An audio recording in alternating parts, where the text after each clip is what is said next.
으로써 주일 예배를 하나님께 드리겠습니다.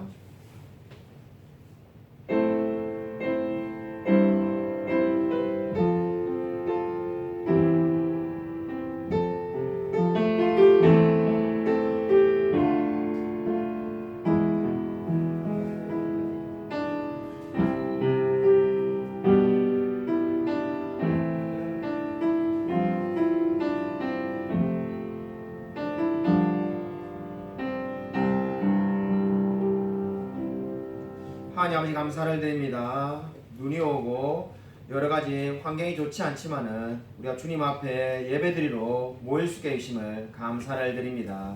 지난 한 주간도 하나님께서 함께 하여서 주님과 동행하며 살게 하여 주시고 오늘 주 앞에 나왔습니다. 주께서 우리에게 말씀하여 주시고 정말 주님을 찬양하며 하나님께 예배드리는 귀한 시간 될 수 있도록 은혜 부어 주시옵소서. 이 시간을 통해서 하나님을 만나고 주님만을 누리며 하나님께 영광 돌리는 귀한 시간 되도록 함께하여 주시옵소서. 주께서 이 예배를 주관하여 주일 줄 믿사오며 살아계신 예수 그리스도 이름으로 간절히 기도드립니다. 아멘. 사도신경 우리의 신앙을 고백드립니다. 전능하사 천지를 만드신 하나님 아버지를 내가 믿사오며 그 외아들 우리 주 예수 그리스도를 믿사오니 이는 성령으로 잉태하사 동정녀 마리아에게 나시고 본디오 빌라도에게 고난을 받으사 십자가에 못 박혀 죽으시고 장사한 지 사흘 만에 죽은 자 가운데서 다시 살아나시며 하늘에 오르사 전능하신 하나님 우편에 앉아 계시다가 죄로서 산 자와 죽은 자를 심판하러 오시리라. 성령을 믿사오며 거룩한 공예와 성도가 서로 교통하는 것과 죄를 사하여 주시는 것과 몸이 다시 사는 것과 영원히 사는 것을 믿사옵나이다. 아멘. 교동문 시편 121편입니다. 구약성경 시편 121편을 찾으시기 바랍니다.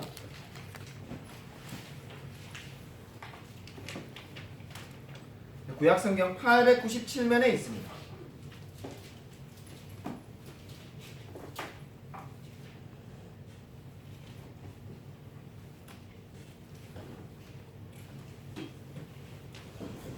구약성경 897면 시편 121편 1절부터 끝절까지 제가 한 절, 성도님들이 한 절 교독하도록 하겠습니다.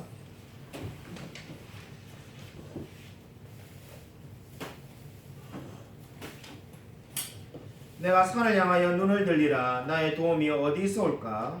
나의 도움은 천지를 지으신 여호와에게서로다. 여호와께서 너를 실족하지 아니하게 하시며 너를 지키시는 이가 졸지 아니하시리로다. 이스라엘을 지키시는 이는 졸지도 아니하시고 주무시지도 아니하시리로다. 여호와는 너를 지키시는 이시라. 여호와께서 내 오른편에서 내 그늘이 되시나니 낮에 해가 너를 상하게 하지 아니하며 밤의 달도 너를 해치지 아니하리로다. 여호와께서 너를 지켜 모든 환난을 명하게 하시며 또 내 영혼을 지키시리로다. 여호와께서 너의 출입을 지금부터 영원까지 지키시리로다. 아멘. 찬송가 126장 함께 부르시겠습니다. 찬송가 126장입니다.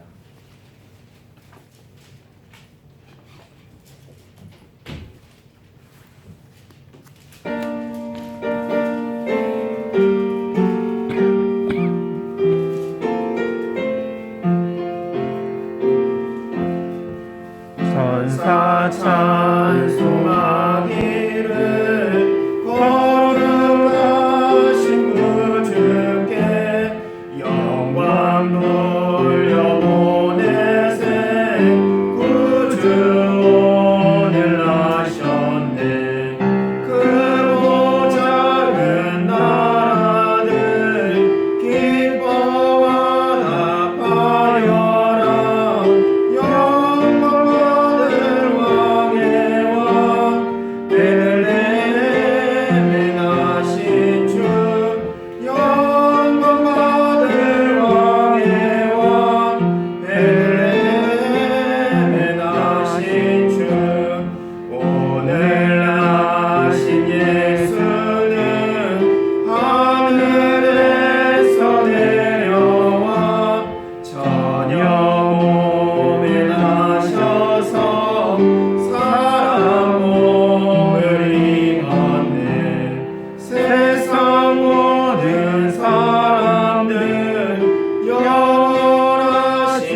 그렇습니다. 주님, 주께서 우리를 사랑하셔서 친히 사람이 되셔서 그리고 이 땅에 오셔서 우리를 위하여 십자가를 지시고 우리를 구원하신 그 주님께 무한한 감사와 찬양과 영광을 올려드립니다. 이러한 신앙의 고백으로 하나님께 헌금을 드립니다. 주님께서 받으시고 우리에게 늘 함께 동행하여 주시옵소서. 아멘. 참으로 돌이켜보면 2021년도도 모두 하나님의 은혜였음을 고백드립니다. 주께서 우리의 모든 필요한 것들을 채워주시고 우리의 건강과 신앙과 영적 성장과 그 모든 순간순간마다 하나님께서 함께하여 주셨음을 고백드립니다. 주님, 참으로 진정으로 우리가 날마다 이 고백 가운데 살아갈 수 있도록 은혜 부어 주셔서 주께서 늘 우리와 함께 동행하여 주실 줄 믿사오며 살아계신 예수 그리스도 이름으로 간절히 기도드립니다. 아멘. 우리 교회 소식 전하도록 하겠습니다. 옆에 있는 분들과 인사하도록 하겠습니다. 한 주간 평안하셨습니까? 인사하겠습니다.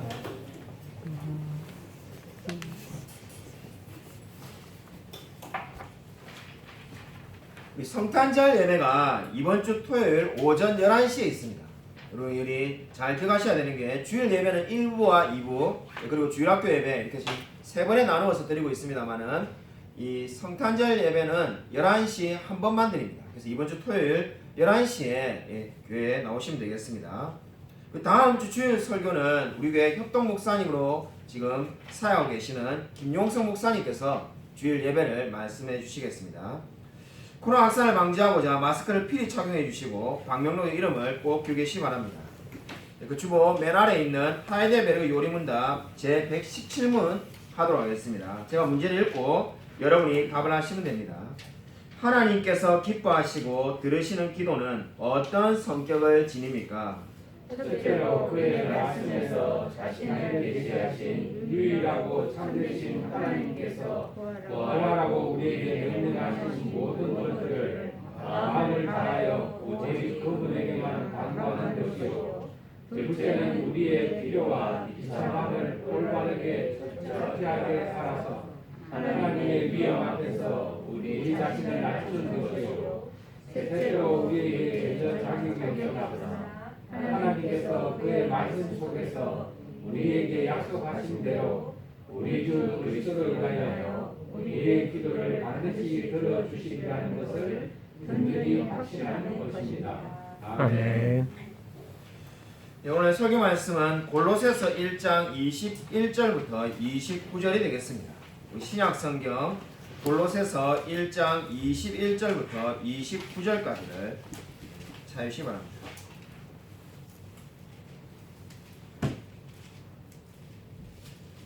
신약 성경 325면에 있습니다. 신약 성경 325쪽 골로새서 1장 21절부터 29절까지를 제가 한 절, 성도님들이 한 절 교독하도록 하겠습니다. 신약 성경 325면에 있습니다.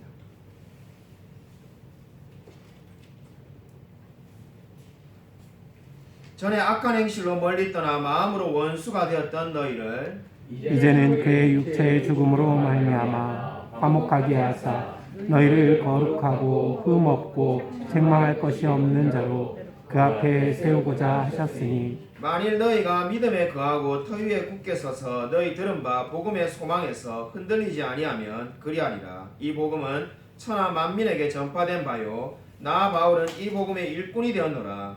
나는 이제 너희를 위하여 받는 괴로움을 기뻐하고 그리스도의 남은 고난을 그의 몸된 교회를 위하여 내 육체에 채우노라. 내가 교회의 일꾼 된 것은 하나님이 너희를 위하여 내게 주신 직분을 따라 하나님의 말씀을 이루려 함이니라. 이 비밀은 만세와 만대로부터 감추어졌던 것인데 이제는 그의 성도들에게 나타났고 하나님이 그들로 하여금 이 비밀의 영광이 이방인 가운데 얼마나 풍성한지를 알게 하려 하심이라. 이 비밀은 너희 안에 계신 그리스도이시니 곧 영광의 소망이니라. 우리가 그를 전파하여 각 사람을 권하고 모든 지혜로 각 사람을 가르침은 각 사람을 그리스도 안에서 완전한 자로 세우려 함이니 함께 읽겠습니다. 이를 위하여 나도 내 속에서 능력으로 역사하시는 이의 역사를 따라 힘을 다하여 수고하노라. 아멘. 오늘 설교 제목은 그리스도의 남은 고난입니다. 오래전에 이런 시를 한번 제가 읽었던 적이 있습니다. 제가 한번 읽어드리겠습니다. 나도 광부가 되겠지. 우리 아버지께서는 광부로서 탄을 캐신다. 나도 공부를 못하니 광부가 되겠지 하는 생각이 가끔 든다. 그러나 이제 아버지께서는 난 이제 광부가 되었으니 열심히 일해야 되겠지만 너는 커서 농부나 거지가 되었으면 되었지 죽어도 광부는 되지 말라고 하신다. 아마 나이가 어느 정도 있으신 성도님들은 이 시를 읽으면서 그래 맞아 그런 때가 있었지라고 아마 생각하는지도 모르겠습니다. 얼마나 자신의 그 하고 있는 일이 힘들었으면은 죽어도 자식에게는 광부가 되지 말라고 말을 했겠습니까? 저도 물론 지금도 가난합니다만은 어렸을 때 소위 말하는 쓰레트 집에서 살았습니다. 네, 그러한 것이 있었던 양말로 전혀 기억을 하지 못하고 살아갈 때가 많습니다. 사실 어렸을 때 살았던 이 제 머리가 일어나면은 천장에 이 제 머리가 닿이곤 하였는데 그때를 생각하면은 지금 늘 감사하며 살아야 될 것 같은데 솔직히 그렇지 못합니다. 왜냐하면은 그때의 과거를 다 잊어버렸기 때문입니다. 사람은 과거를 너무나 쉽게 잊어버리곤 합니다. 그래서 때로는 다시금 그것을 기억나게 해주는 일이 필요하다고 볼 수 있겠습니다. 바로 오늘 성경 말씀에 바울이 그러한 일을 지금 하고 있습니다. 21절에 보시면은 전에라는 단어가 나오는데 거기에다가 동그라미를 쳐주시기 바랍니다. 바로 이 단어는 22절에 나오는 이제는이라는 단어와 대조를 이루고 있습니다. 바울은 정말로 복음을 믿기 전에 골로새의 성도들이 어떠했는지를 전에라는 말을 사용하면서 지금 그들의 과거를 회상시키고 있습니다. 전에 악한 행실로 멀리 떠나 마음으로 원수가 되었던 너희를 이렇게 말씀을 하고 있습니다. 그리스도의 십자가의 죽으심으로 하나님과 화목하기 전에는 골로새 성도들이 어떻게 했다는 겁니까? 멀리 떠나 있었다는 겁니다. 여러분 멀리 떠나 있다는 말에 주목해 보시기 바랍니다. 멀리 떠난다는 말은 70인역이라는 성경이 있습니다. 그 성경에 보면은 멀리 떠나다는 단어가 늘 외국인에게 사용되었다는 것을 우리가 쉽게 알 수 있습니다. 그 중에 한 예를 제가 창세기 31장 15절을 적었는데 늘 이 단어는 외국인에게 사용되었습니다. 근데 그 단어를 지금 여기서 사용하는 이유가 어디에 있겠습니까? 한마디로 전에는 골로새 성도들이 하나님의 은혜와 보호를 받지 못하던 상태에 있었다는 것을 기억하라는 겁니다. 전에 골로새 성도들 너희들은 어떤 사람이었는가? 하나님의 은혜를 받지 못하던 상태였다는 겁니다. 왜 그 과거를 기억하라고 말을 하겠습니까? 이제는 어떻다는 겁니까? 지금 22절에 보시면은 이제는이라고 이제 전에와 대조되는 단어가 나오는데 역시 이 단어에도 동그라미를 쳐두십시오. 지금 이제는 어떻습니까? 지금 이제는 거룩하고 흠없고 책망할 것이 없는 자로 하나님께서 세우셨다라고 말을 하고 있습니다. 전에는 하나님의 은혜를 전혀 못 받는 사람들이 골로새 성도들이었는데 지금은 이제 하나님께서 거룩하고 흠없는 자로 만들어 놓으셨다는 겁니다. 여러분 이 거룩하고 흠없는 자라는 것은 구약의 배경으로 이해를 해야 됩니다. 이 단어는 어떤 때 사용되었냐면은 구약 시대에 제물을 드릴 때 바로 이 표현이 사용되었습니다. 그럼 구약 시대에 제물을 바칠 때 제사를 드릴 때 어떠한 것을 바쳐야 됐습니까? 흠이 없고 깨끗한 것을 하나님께 드려야만 했습니다. 마찬가지로 지금 이 골로새 성도들이 어떻게 되었다는 겁니까? 그리스도를 믿음으로써 십자가를 지신 그리스도를 믿음으로써 흠없고 깨끗한 자가 되었다라고 지금 말씀하고 있습니다.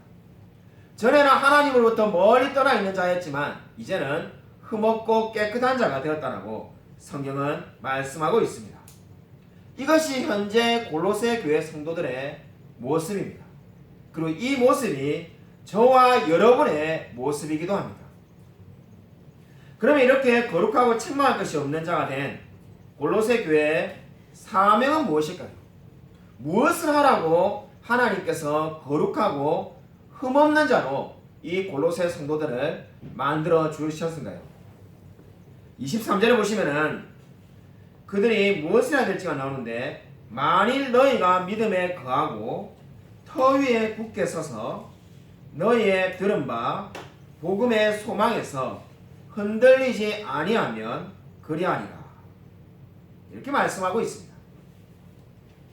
여기서 만일이라는 단어는 가정법인데, 우리 신약 성경은 여러분이 잘 알다시피 헬라어로 쓰여져 있습니다. 헬라어에는 가정법이 두 개가 있습니다. 하나의 가정법은 미래에 일어날 일을 가정하는 거죠. 마치 우리가 지금 오늘 이렇게 예배를 드리면은 우리 신앙이 좋아질 겁니다, 이렇게 말하는 것은 미래에 대한 가정법이죠. 그렇게 말하는 가정법이 한 가지가 있고, 또 다른 가정법이 한 가지가 있는데, 현재 해야 될 일을 가정해서 말하는 가정법이 있습니다. 그러니까 지금 여기서 지금 말하는 이 만일 너희가 믿음에 거하고라는 이 23절은 미래를 이야기하는 가정법이 아니라 현재 해야 될 일을 가정적으로 말을 하고 있는 겁니다. 그 현재 뭘 해라는 겁니까? 꾸준히 믿음 안에 거하고 그 터 위에서 흔들리지 아니하면 어떤 일이 난다는 겁니까? 너희가 하나님을 누리고 하나님의 복음 사역을 감당하게 될 거라고 말을 하고 있습니다. 그러니까 바울은 굉장히 논리적으로 지금 말씀을 전하고 있습니다. 전에라고 말하면서 골로새 성도들이 하나님을 만나기 전에 어떤 상태가 되어 있는지를 말을 했고, 이전이라고 말하면서 그들의 현재 영적 상태를 말했습니다. 그리고 23절에는 이제 그들이 무엇을 해야 되는지를 이야기하는데, 계속 믿음 안에 거하면은 하나님의 놀라운 복음을 전파하는 자가 될 거다라고 지금 말씀을 전하고 있습니다. 우리 교회에서 훈하는 김보라 선교사님께서 내년 1월에 사역하시는 나라로 출국하기로 하셨습니다. 녹화를 하고 있기 때문에 나라 이름은 말하지 않겠습니다. 최근에 말이야 여러 명의 우리 성도님들이 교회에 등록하셨는데, 혹시 아직 안 가져가신 분은 필경대 앞에 우리 이 선교사님 기도할 수 있도록, 여러분이 냉장고나 이런 데 붙여가지고 기도할 수 있도록 조그만하게 만들어 놓은 게 있습니다. 예배를 마치고 꼭 하나씩 가져가셔서 기도하시기 바랍니다. 여하튼 김보라 선교사님께서 연락이 오셨는데, 내년 1월 중순에 사역하시는 나라로 출국하시기로 했답니다. 감사하게도 비자도 받고 출국하는 나라도 정해졌습니다. 생각해보면 할수록 정말 대단한 분이라는 생각이 듭니다. 이 코로나 시대에 후진국에 가서 사는 게 얼마나 두렵겠습니까? 한국도 지금 코로나 환자가 7,000명씩 되어서 중환자실에 병실이 없다고 하는데, 이 의료 후진국에 가면은 정말로 치료를 제대로 못 받아서 무슨 일이 벌어질지도 모릅니다. 감사하게 코로나에 안 걸리면 다행이지만은 혹시라도 걸리면은 정말로 어려운 상황에 놓일는지도 모릅니다. 거기다가 지금 우리 가시려는 나라는 여러분 이미 잘 알고 계신 것처럼 쿠데타가 일어나서 어려움이 많습니다. 근데도 그러한 것을 다 감수하고 나아가시겠다는 생각이 얼마나 대단한지 모르겠습니다. 내년 1월 9일에 우리 교회에 오셔가지고 말씀을 전하기로 하셨습니다. 한 분도 빠지지 마시고 1월 9일날 오셔가지고 꼭 말씀을 들으시고 은혜 받으시고 기도해 주시면 감사를 드리겠습니다. 여기 이성봉 목사님의 이야기입니다. 우리나라 기독교 역사 초창기의 부흥사로 너무나 유명한 분입니다. 이 이성봉 목사님이 6.25 전쟁 무렵에 이 목포에서 부흥회를 인도하다가 공산당에게 잡혔다고 합니다. 끌려가서 심한 고문을 당하다가 어느 날 한 공산당 당원이 이성봉 목사님에게 냉소적으로 이렇게 말을 합니다. 야, 너는 늘 천국이 있다고 말했는데 천국 보여줄 수 있어? 있으면 나한테 한번 보여봐. 그럼 내가 예수 믿어줄게. 이러면서 이제 조롱을 하기 시작합니다. 그래서 발길질을 막 차니까는 이성봉 목사님이 보여드리겠습니다, 이렇게 말을 합니다.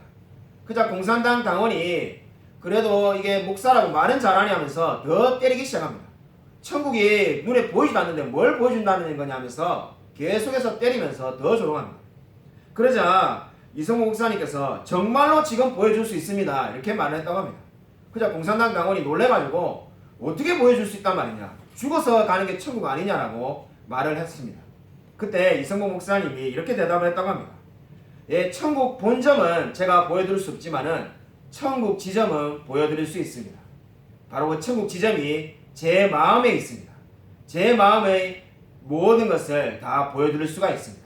지금도 저는 천국에 살고 있습니다. 이렇게 대답을 했다고 합니다. 이 이야기가 무엇을 보여줍니까? 진정으로 하나님과 함께하는 그곳이 천국입니다. 오늘 성경 말씀의 23절에 만일 너희가 믿음에 거하면이라고 말하지 않았습니까?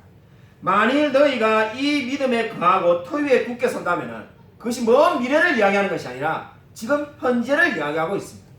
바로 이성봉 목사님이 지금 현재 이 땅에 살 때 그 감옥에서도 자신은 천국에 있다고 믿었습니다. 바로 그렇게 사는 사람에게 하나님이 어떻게 역사하신다는 겁니까? 바로 진정으로 그 사람을 통해서 복음이 전파될 거다라고 지금 약속을 하고 계십니다.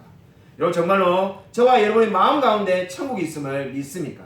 우리가 이미 천국에 살고 있습니다. 여러분 믿으시면 아멘 하시길 바랍니다. 아멘. 여러분 오늘 두 번째로는 그리스도의 남은 고난입니다. 24절을 우리 같이 한번 읽도록 하겠습니다. 함께 읽겠습니다. 나는 이제 너희를 위하여 받은 괴로움 기뻐하고 그리스도의 남은 고난을 그의 몸된 교회를 위하여 내 육체에 채우노라. 아멘. 여러분, 그리스도의 남은 고난은 무엇을 의미할까요? 이 말씀은 정말로 우리가 오해하기 쉬울런지도 모릅니다. 성경 말씀이 잘못돼서 오해하는 것이 아니라 아마 우리 많은 분들이 그리스도의 남은 고난이라고 말을 하면은 그리스도께서 이 세상에 계실 때 고난을 받으셨는데 그때 미처 다 받지 못한 고난이 있으신갑다. 그래서 그 고난을 우리가 받으라는갑다. 이렇게 오해할 수가 있습니다. 그렇게 오해하면은 정말로 큰일이 납니다. 그렇게 오해하면은 이단이 될 수 있습니다.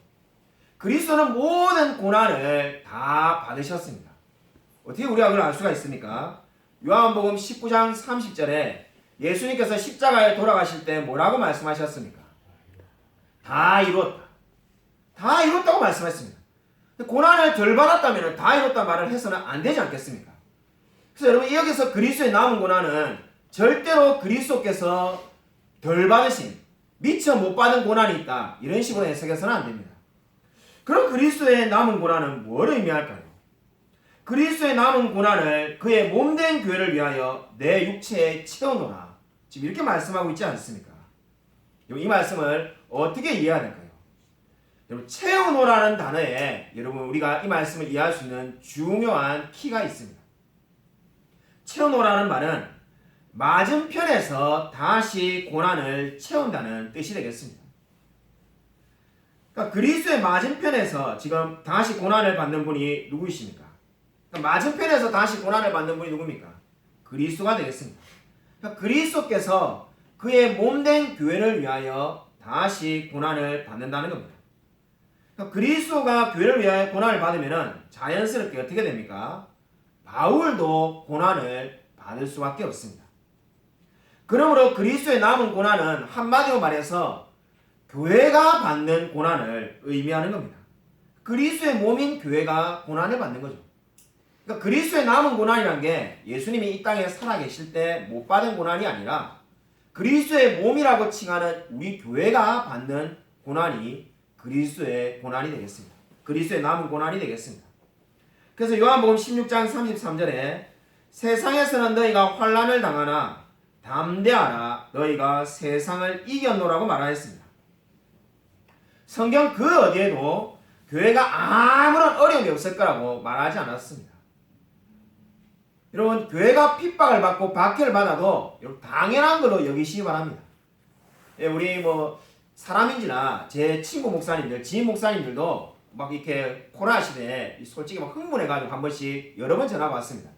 아니 왜 전에는 스님이나 그 절에 다니는 사람들이 코로나에 분명히 걸린 사람이 있을 건데 한 번도 뉴스에 안 나오는데 왜 교회만 20명 30명 나오면은 교회만 집단 감염이라 나오는가? 흥분을 해가지고 화가 나셔가지고 전화를 하시는 분들이 곧자리 있었습니다. 물론 저도 당연히 화가 나죠. 생각을 해보면은 성경은 분명히 교회가 고난을 받을 거라고 말씀하고 있습니다. 교회가 늘 편안하게 살 거라는 말씀은 성경 그 어디에도 없습니다. 근데 놀라운 약속이 뭡니까? 너희가 세상을 이겼노라라고 요한복음 16장 33절은 말하고 있습니다. 분명히 환난을 당하겠지만은 담대하라 세상을 이겼노라. 이 말씀 무슨 말씀입니까? 승리가 보장되었다는 겁니다. 고난을 당할 때 우리가 이길 수 있을지 모른다는 게 아니라 분명히 확실하게 승리가 보장된 싸움을 지금 하고 있다고 성경은 말씀하고 있습니다. 그러므로 여러분 어떠한 고난을 받고 있습니까? 결코 실패할 일이 전혀 없다는 것을 믿으시기 바랍니다. 여러분 어거스틴은 불후의 명저인 하나님의 도성이라는 책에서 이런 말을 했습니다. 고통은 동일하나 고통당하는 사람은 동일하지 않습니다. 악한 사람은 똑같은 고통을 당하면서도 하나님을 비방하고 모독하지만은 선한 사람은 그 고통 속에서도 하나님을 찾으며 하나님을 찬양합니다.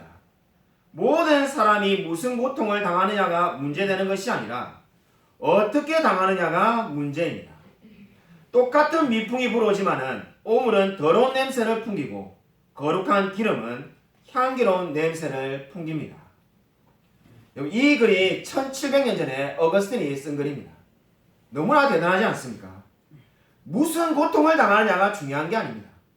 내가 건강이 안 좋아서 몸이 힘들든지 아니면 돈이 없든지 아니면 가족 간의 문제가 있든지 내가 어떤 고난을 당하느냐가 문제가 결코 아닙니다. 어떻게 고난을 겪고 있느냐가 문제라는 겁니다. 바람이 불 때 오물은 쓰레기 냄새를 내지만은 거룩한 향기는 거룩한 냄새를 풍길 수밖에 없지 않겠습니까? 여러분 같은 고난이 오더라도 비그리스도인은 원망과 불평을 쏟아내지만은 그리스도인은 찬양할 수가 있습니다. 왜 그렇습니까? 바로 고난 가운데 승리가 보장되어 있기 때문입니다. 여러분이 고난을 겪고 있는 그 현장 가운데 하나님께서 반드시 함께하고 계심을 믿으시기 바랍니다. 아멘. 소련에 이런 이야기가 있습니다. 소련에 예전에 소련이라는 나라가 있을 때 어떤 물리학자가 있었습니다. 제가 러시아과를 나왔는데 이 러시아과 다닐 때 그 러시아에서 오신 교수님께서 이 러시아 사람인데 해주신 이야기입니다. 이 사람은 레닌그라드에서 물리학을 전공했었는데 한 번은 이제 자기 스승의 연구실에 가가지고 이게 연구를 배우려고 간 거죠. 이 학생이 가서 보니까는 책상 서랍을 교수님이 뭘 좀 이렇게 연구해가지고 이렇게 대단하신가 그래서 서랍을 싹 뒤져봤답니다. 자기도 빨리 따라잡으려고. 놀랍게도 새빨간 책이 한 권 나왔는데 그게 성경이었습니다. 그래서 이 학생이 너무나 놀라가지고 이 지금 소련 공산당 시절이니까 성경책만 있어도 잡아가는데 아니 이 훌륭한 교수님이 성경을 읽고 있냐. 너무 놀래가지고 이제 훑어본 거예요. 성경에 뭐가 있는가. 마침 딱 나왔던 성경 말씀이 요한복음 14장 6절에 예수께서 이르시되 내가 곧 길이요 진리요 생명이니 나로 말미암지 않고는 아버지께로 올 자가 없느니라. 이 말씀을 읽었다는 겁니다. 너무나 놀래가지고 이 말씀을 보고는 예수님이 길이구나 이제 그렇게 생각하고 일단은 성경을 덮었습니다. 시간이 많이 지났습니다. 어느 날 자기의 스승 교수님이 행방불명이 되었습니다. 행방불명이 되었는데 들리는 말은 성경책을 가지고 있다고 이유로 그러니까 예수를 믿는다는 이유로 이제 잡혀간 거죠. 행방불명이 되고 난 다음에 이 학생은 이제 세월이 지나가지고 이제 이 학생이 오히려 물리학자가 되었습니다. 그래서 레닌상까지 받게 되었습니다. 근데 늘 마음에 그때 읽었던 성경 구절이 잊혀지지가 않습니다. 예수께서 이르시되 내가 곧 길이요 진리. 그 말씀에 좀 계속해서 알고 싶습니다. 근데 알 방법이 소련에서는 없습니다. 어느 날 이제 해외에 나가게 됐는데 해외에 나가서 이 캐나다에서 열리는 물리학 국제대회에 참석하게 되었습니다. 호텔에 가니까는 이런 호텔에 예전에 다 배치되었던 기도원 협회에서 보내줬던 그 성경책 있지 않습니까? 파랑으로 된 그 성경책이 있습니다.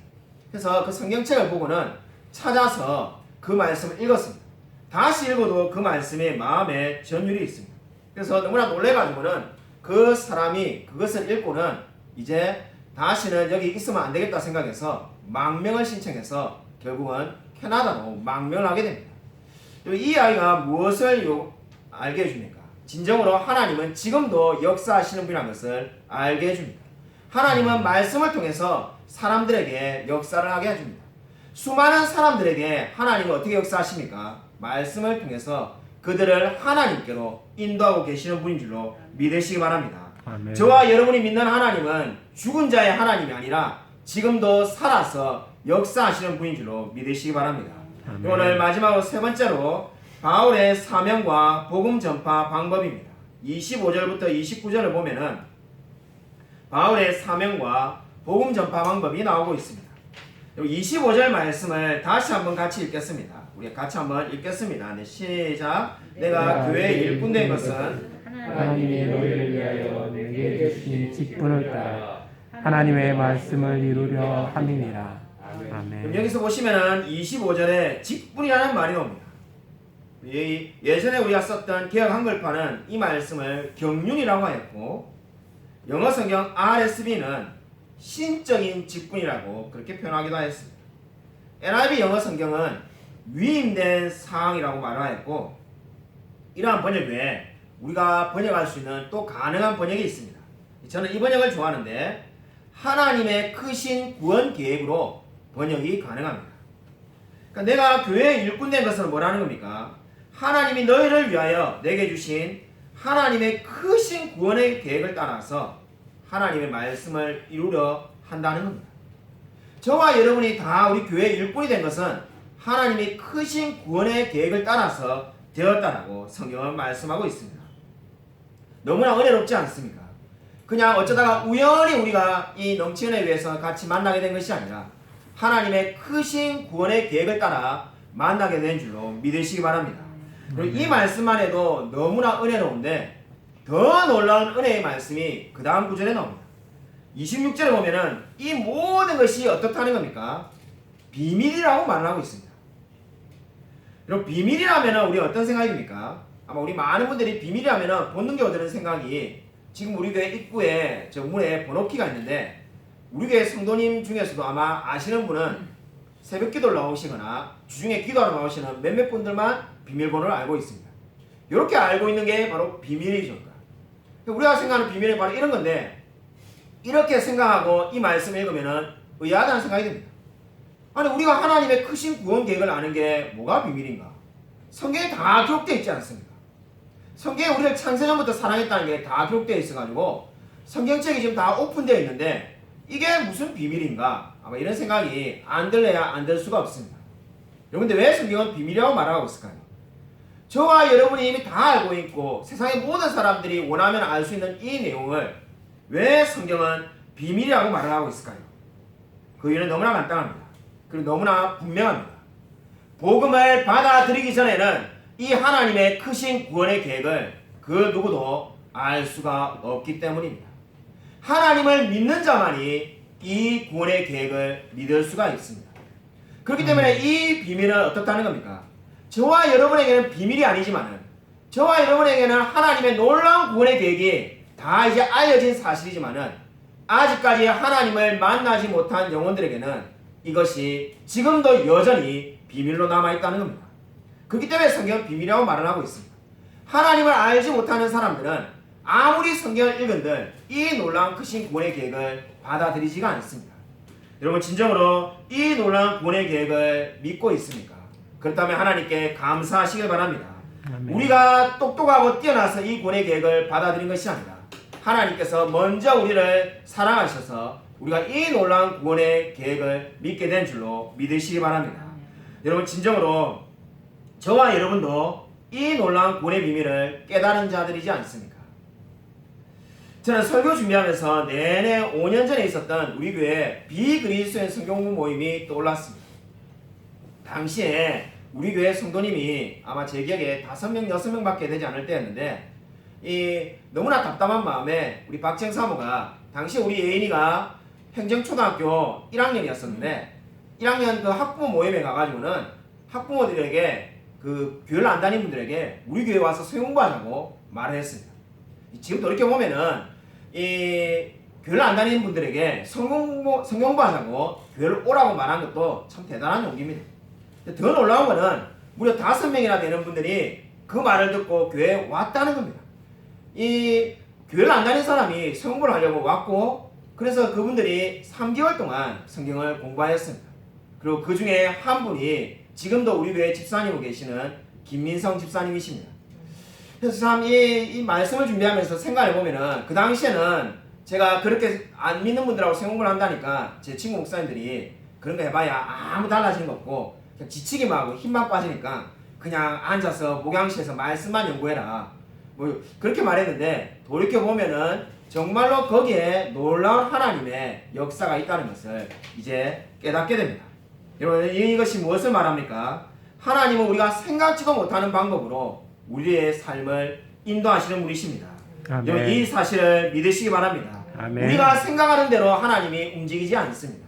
하나님은 우리가 생각하지도 못한 놀라운 방법으로 역사하는 분이신 줄로 믿으시기 바랍니다. 아멘. 오늘 마지막으로 29절을 보겠습니다. 29절에 우리 말씀을 같이 한번 마지막으로 읽겠습니다. 29절 같이 함께 읽겠습니다. 네, 시작. 이를 위하여 나도 내 속에서 능력으로 역사하시는 이의 역사를 따라 힘을 다하여 수고하노라. 아멘. 아멘.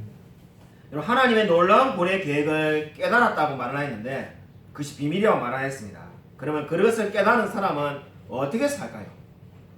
그것을 깨달은 사람은 이제 나는 안전하다 이렇게 생각하고 아무것도 안 하는 그런 사람이 되는 것이 아닙니다. 오늘 29절을 보면은 그 놀라운 구원의 계획을 깨닫는 사람은 어떻게 산다는 겁니까? 역사하시는 이의 역사를 따라 힘을 다하여 수고한다. 여기서 지금 수고한다는 것은 나를 말합니다. 바울이 본인이 고백하는 거죠. 그리고 골로새 성도들에게도 그렇게 살라고 말합니다. 하나님의 역사를 따라서 힘을 다하여 수고하라고 말을 하고 있습니다. 정말 하나님의 놀라운 구원의 계획을 깨달았다면 수고하며 살라는 겁니다. 여러분, 어떻게 하는 것이 수고하며 사는 것일까요? 기도하는 겁니다. 저와 여러분이 하나님의 역사가 이루어지게 해달라고 기도하는 것이 우리가 할 수 있는 최선의 노력입니다. 여러분, 진정으로 여러분 하나님의 이 놀라운 구원이 이루어지게 해달라고 기도하고 있습니까? 내비게이터를 창시한 우리 도슨 트로트맨의 이야기입니다. 도슨 트로트맨은 원래 미국의 트럭 운전사였습니다. 근데 어떻게 전 세계에 있는 수많은 사람들의 젊은이들이 믿고 있는 내비게이터를 창시하게 되었을까요? 그는 놀랍게도 미국의 샌디에고에서 살았는데 그는 매일마다 산에 올라가서 미국의 지도를 펼쳐놓고는 50개 주를 위해서 날마다 한 주 한 주, 그러니까 미국의 한 개 주를 손으로 잡고는 기도했다고 합니다. 그 기도의 내용은 하나님 여기 50개 주 각 주마다 하나님을 찬양하며 하나님을 전파하는 수많은 사람들이 일어나게 해달라고 기도했다고 합니다. 아마 누가 그 기도를 옆에서 들었으면 미쳤다고 말했는지도 모릅니다. 트럭 운전사가 자기 앞가림이나 잘하면 되지 뭔 미국 전체를 위해서 기도를 하는가 그렇게 생각했었는지도 모릅니다. 근데 그는 하나도 빠지지 않고 그렇게 기도했습니다. 실제로 하나님께서 그 기도를 들으셨고 놀랍게도 전 세계의 수많은 사람들이 내비게이터를 통해서 하나님을 믿게 되었습니다. 여러분, 이 이야기가 보여주는 바가 무엇입니까? 하나님은 지금도 우리의 기도에 응답하시는 분이라는 겁니다. 정말로 내가 힘을 다하여 수고하면은 그 수고가 절대로 헛되지 않을 줄로 믿습니다. 여러분, 힘을 다하여 기도하시기 바랍니다. 여러분의 삶을 위하여, 그리고 여러분의 영적 성장을 위하여, 그리고 이 넘치는 애들을 위하여, 그리고 한국 교회를 위하여, 나아가서 온 세계 복음화를 위하여 날마다 기도하시기 바랍니다. 그 기도는 절대로 헛되지 않을 줄로 믿습니다. 여러분, 아무쪼록 오늘 성경이 말씀하신 것처럼 하나님의 놀라운 구원의 계획을 깨달으며 온전히 하나님만을 전하며 살아가는 저와 우리 모든 성도님들이 되시기를 주님의 이름으로 간절히 축원드립니다.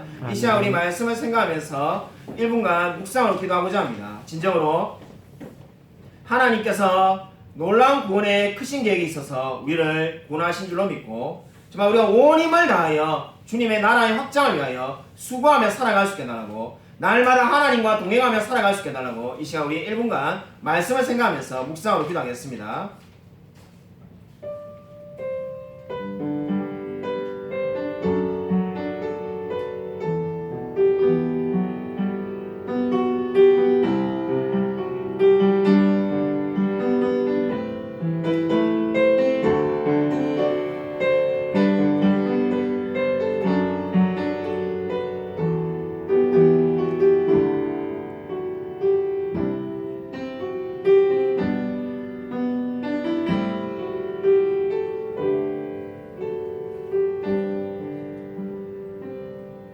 하나님 아버지 감사를 드립니다. 정말 주께서 우리를 사랑하시고 크신 놀라운 구원의 계획을 이루신 것을 감사를 드립니다. 하나님, 저와 우리 성도들이 이 놀라운 구원의 계획을 깨닫고 은혜 받은 자로서 날마다 역사하시는 이의 역사를 따라서 힘을 다하여 수고하며 살아갈 수 있도록 은혜 부어 주시옵소서. 참 우리가 비록 어렵고 고난을 당하고 힘들 때도 정말 주님께서 우리와 함께 하시며 날마다 주께서 우리를 위로하시며 함께 동행하여 주실 줄로 믿습니다. 날마다 정말 주님의 은혜를 감사하며 주님께 모든 영광을 돌리며 살아갈 수 있도록 역사하여 주시옵소서. 주께서 정말 이 한 주도 새로운 한 주도 하나님께서 함께하여 주실 줄 믿사오며 살아계신 예수 그리스도 이름으로 간절히 기도드립니다. 아멘. 이제는 주 예수 그리스도의 은혜와 하나님의 사랑과 성령의 교통하심이 날마다 하나님의 구원의 놀라운 계획을 깨달으며 이 구원의 계획에 동참한 자로서 날마다 역사하시는 이의 수고를 따라 정말 힘을 다하여 수고하며 살아가기로 다짐하는 이 자리에 있는 모든 성도들과 동영상 예배드리는 모든 성도들 머리 위에 지금부터 영원토록 함께 있을지어다. 아멘. 아멘.